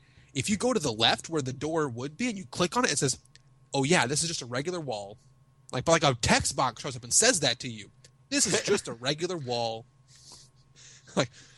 I'm so happy that I found that. And you know what makes me happy that I found that? Because I know that 90% of the other people in the world that play this game didn't find it, but I did. John last. Hold on. There's one other last thing, which is if That's you're going to something else continue else completionist, this game rewarded me for interacting with everything and exploring everything, but also it said if I wanted to do something, it gave me a way to do everything. I could have made as much money as I wanted to. I could have gotten, in theory, as much experience as I wanted to, or maxed it out. There was a definitive algorithm for maxing out your experience. You just had to clear every room, and that was it. You go back to the beginning of the game. You just say, "Oh, I'm going to clear this room. I'm going to clear this room," and then it tells you when you're done. If you clear an entire room, the music changes in the rooms. It becomes more vacant sounding. There's no more life there. There's just it's a completionist's fantasy, and I appreciated it because the last game we did was not a completionist fantasy. It was a completionist nightmare. I'm done. And he's done. He's completed his rant. I guess wrapping up for me, I think it's important to note that I like this game a lot, and I might not go as far as Gino of my favorite game ever, maybe, but it's not my favorite game ever. Okay. That's not it either. But I think despite how much I like it, I think there is a lot wrong with it, and it's kind of just a product of it being niche, like you guys were talking about. The Kickstarter, one of the tiers was design your own fight, and one of them was the Muffet fight, and while that was a cool fight, it didn't need to be in the game. It was in the middle of the Metaton section, just out of nowhere. Oh, you do the spider fight, now you're back in the game. Yeah. There are a lot of things about this that I didn't like, and I almost quit at a bunch of points, but I think what it does that's new to games, I think it does things that's new to games, makes it awesome and way more recommendable than what the game would be without that. I agree. Yep. And Pete? Yeah, I think I'll be honest, I didn't really like the game. I appreciate what it's doing. I find it important for what it's doing, and I'll say that. But I'm just not part of the niche, and I think that's basically what it boils down to. So you like anime so much. I do, which is true, but I don't like Sundara planes. I don't know why. Do you feel like I felt about Until Dawn, where just there were too many things that just didn't connect with you? You just didn't like it. I think that's it. It's not maybe it's not your genre, but I think it's worth giving the game credit, and it's worth lauding it for how far it went in pushing the boundaries, right? Because somebody has to be at the vanguard, and I think this game really is at the vanguard. All right. So thanks, everyone, for listening. Undertale. Good game. We need to pick what we're doing next. So Pete, I think it's your turn. Yeah, and I think, we've had 2 games that are sort of less action-based, so we're going to do one that's a little bit more directly gameplay-oriented, but I'm ashamed to say I forget the title. Billy, what was that awesome stealth game you were talking about? Metal Gear Solid? No, was it this was Mark of a while Ninja? ago. Yes. Mark of Ninja? Mark of Ninja for our next Oh show. man, I'm actually excited. Changing it up. I was thinking about something more text-based, but I'm sick of reading. Mark of Ninja it is. Mark of Ninja's real good. Sick of reading. Sick of reading. Good Who point. has already played Mark of Ninja? I haven't. I played a little I bit have of it it. installed, but I haven't played it. I can give you a little sneak preview. I'm on the top 1% leaderboards. All right, maybe we'll pick a different game. No, Mark of Ninja it is. Let's run with it. Yeah. Okay, and so if you want to get in touch, any feedback or any commentary, go ahead at that Pinguino on Twitter, thatpinguino@gmail.com, or deeplistens.libsyn.com. Thank you, Billy. Thank you everyone for listening. Had a great time talking about this game. Undertale, I would highly recommend. Yeah, there was some good stuff. There was some stuff that I might have edited, but overall, stellar game. Would play again. Thank you, Pete. Thanks everybody for tuning in. Make sure you come back around. 2 weeks we'll have another one for you. Thank you, John. Thanks for having me. I had a lot of fun. We should have a Game of the Year something in the coming weeks.